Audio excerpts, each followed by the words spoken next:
of the testimony of former Iloilo City Mayor Jed Mabilog implicating you. First, gusto ko lang po i-klaro, no, was the former Iloilo City Mayor on the narco list when you were PNP chief? As far as I know, nandun siya, kasama siya sa listahan. At, paano naman yan, balitang-balita naman yan doon sa Iloilo, yung kanyang sitwasyon. Kaya siya umalis, di ba? Dahil nga, sa pangalan niya ay nasa drug watch list. Oo, kayo po ba ay magkakilala ni Mayor Mabilog? Doon ko lang siya nakilala. Nung ako naging chief PNP at bumisita ako sa Iloilo City, no? Bisita ako sa Police Regional Office 6. Doon kami nagkita. At from there, nag-uusap na kami sa cellphone. Tumawag na sa akin. When his name was put on the narco list, did he ever ask you for help? Or ask you why his name was on the list? He was just worried. No? Yung last namin na usapan, bago siya nag-disappear, tumawag siya sa akin na worried daw siya sa kanyang sitwasyon. Worried for his safety. So sabi ko, para mapalagay ka, punta ka doon sa krami at walang mangyayari sa'yo. Safe ka dito. Sabi niya, sige sir, pupunta ako dyan, pupunta ako. So, papunta na daw siya. Then, later on, tumawag ulit na hindi na lang daw siya pupunta dahil may nag-advise daw sa kanya. Sabi ko, sige, kung ayaw mo pumunta dito, sige lang, okay lang. Opo, so pinatotohanan niyo po, nawala na siya. O, pinatotohanan niyo po itong phone call na sinasabi po niya, gumamit daw siya ng public phone nung nasa Japan siya pa. Ay, oo, natawagan niya kayo. Tapos yun nga po sinabi niyo na alam niyong inosente siya, na hindi siya involved dito at tutulungan niyo siya. Yun daw po ang sabi ninyo. Hindi ko masasabi na inosente siya, pero as far as I know, yung aking personal impression na sa kanya, disente man siya na tao, mahinhin, mahinahon, at mukhang mabait man. Sabi ko, mukhang hindi man ito ma-involve sa droga. But then again, hindi ko sinasabi na walang basis yung paglagay sa kanya sa narco list, no? Dahil nga, siya man mismo ang umamin sa akin na na-link lang daw siya doon kay yung drug lord doon sa Iloilo City na si Melvin Odicta. Yung malaking drug lord doon sa Iloilo dahil nga daw yung kanyang chief of staff, yung kanyang city administrator ay nakikita daw pupunta kay Odicta. Kaya nalilink siya doon sa kay Odicta. So, sabi ko, sige lang, tulungan kitang maklear yung pangalan mo, kukumbisihin ko si Pangulong Duterte na matino ka na tao. As far as I know, yung impression ko sa kanya ay matino siya na mayor. Opo. Ngayon, Senator... Tingin ko, Opo. Yes.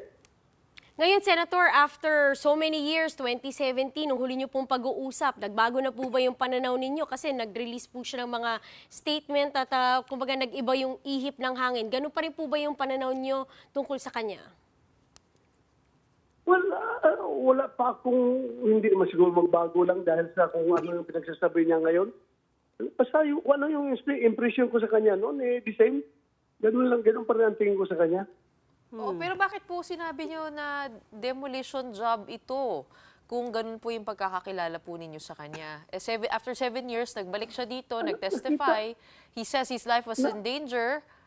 Why do you call it a demolition job? Alam mo sitwasyon namin ngayon, no? Nakikita ko. Yung mga, kaya kung sabing demolition, dahil ano ba yung ginagawang investigasyon yan? Bakit sila lumalabas na yung mga drug lord at mga drug lord protectors noon ay parang lumalabas na silang hero ngayon. Sila kiniklear yung pangalan nila. At kaming mga anti-drug enforcers ay parang kami ang hinahabol. Kami pinapalabas na masamang tao. So, what's this? Is this really demolition? Diba? Ano pa bang tingin mo dyan? Yung tila naging hero na yung mga drug lord at drug lord protectors. Kiniklear yung pangalan nila, kinagamit pa yung mga committee dyan sa warehouse. Tapos kaming naghihirap na binubuwis yung buhay namin sa baho dito sa anti-drug. Kami mga anti-drug, Yeah. kami mga anti-drug enforcers, ay kami na ngayon ang parang lumalabas na masamang tao, may kasalanan. Yeah. Diba? Oo. Senator, we're running out of time, but change topic muna tayo, no? Let me ask you about Sige. the big breaking news this evening. So, na-confirm na po ni former spokesman Barry Gutierrez sa amin that Vice President Sara Duterte visited former Vice President Leni Robredo in Naga City today, this afternoon. Barry Gutierrez said that it was a personal, not political visit, but, you know, it did last an hour pa rin. I wonder if I could have your comments on that. What you think about that? Maganda yan. Kasi sa ating bansa, dapat yung mga kinikilalang leader ay dapat magkakaibigan, hindi mag-aaway. Maganda yan for the Filipino nation. Yung, para mabawas-bawasan yung problema ng ating bansa, hindi yung puro away na lang yung mga leader natin. Maganda yan. Ako rin, galing rin ako doon sa Naga City kanina. Hindi lang kami nagpangabot ni Vice President Sara. Ano po Dahil ginawa niyo nauna doon? akong umalis. Ano po ginawa niyo sa Naga? Ay, nakipinipran siya tayo doon. Nakipinipran siya dahil ay, kung may time ako talaga, panata ko yan eh. Yung pinipran siya na yan, kung may time lang. Ngayon nagkaroon ako ng time dahil inibitahan ako doon ng mayor doon na parang groundbreaking nung plaza nila, yung project ng Na-invite din yung kayo plaza hindi nila. kayo na-invite sa meeting nila VP? Hindi na kasi maaga yung flight ko pabalik Manila. Maaga. Pero na-invite po kayo, hindi lang kayo pumunta. Hindi ako na-invite. Hindi ako na-invite. Senator, but it's medyo curious sa atin political observers because we didn't even realize, I mean, you said it's good kasi you know, it's good for leaders to be friends, but we didn't even realize that the two vice presidents are talking. If I recall, a few years ago pa nga, si Vice President Sara Duterte once called former VP Robredo fake VP. So we thought there was, bad blood. So we didn't even realize they were talking. You don't think that's curious na dinalaw siya in Naga City? Well, as I have said, no, maganda yan. Maganda yan. Nagkaibigan sa hindi naman siguro pupunta si Vice President Sara doon para magsabunutan sila, di ba? Pupunta siya doon para mag-usap sila at magkipagkaibigan.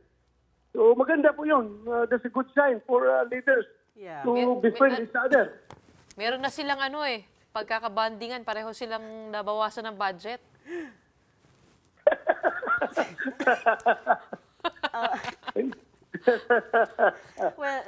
Hindi, panahon ni VP Leni, hindi ba siguro binawasan yung budget niya?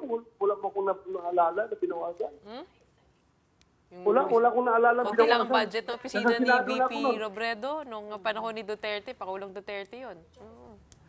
Oo, hindi ko naalala kung nabawasan ng budget. Mukhang wala mang binawa. Okay. We're gonna have to leave that there, Senator De La Rosa. Pero balitaan niyo po kami sa PDP Laban National Assembly, please. We're PDP na lang, PDP. PDP, yes. Magkahiwalay na yun. Oh, yes, sorry, sir. Okay. Alright. Maraming salamat, Thank you. Dagang salamat, Senator.